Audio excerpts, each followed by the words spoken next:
এই যে বাংলাদেশে যা নাস্তিক আছে না, নাস্তিক, আল্লাহ হেফাজত করুন। মাঝে মাঝে ভয়ও লাগে। রব্বানা লা তুযিগ কুলুবানা বা'দা ইয হাদাইতানা, হে আল্লাহ, একবার হেদায়েত দেওয়ার পরে আমাদের একজনের দিলরা আপনি আর গোমরা বানায়েন না।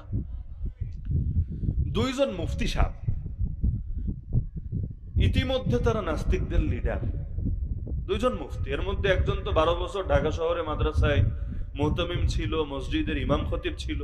আবার এমন যোগ্য আলেম, সে 90-এর দশকে বাংলাদেশ থেকে আরবিতে একটা চিঠি লিখেছিল সৈয়দ আবুল হাসান আলী নদভী রহমাতুল্লাহ আলীর কাছে। তিনি এটা জবাব লিখে পাঠিয়েছিলেন এবং চিঠিতে তার উজ্জ্বল ভবিষ্যৎ কামনা করেছিলেন যে তোমার এত যোগ্যতা, মাশাআল্লাহ, একটা বাঙালি হয়ে এত সুন্দর আরবিতে তুমি চিঠি লিখেছো।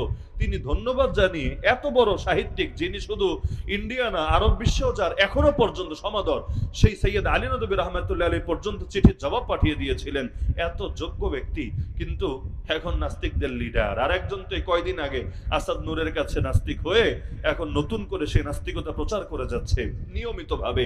এই সবগুলার আপনি যদি ব্যাকগ্রাউন্ড ঘাটেন, দেখবেন অধিকাংশই গোমরা হয়েছে ছোট্ট ছোট্ট এক একটা বিষ, এক একটা পয়জন, এক একটা সংশয় দিলের ভেতরে ঢোকা থেকে। বলেন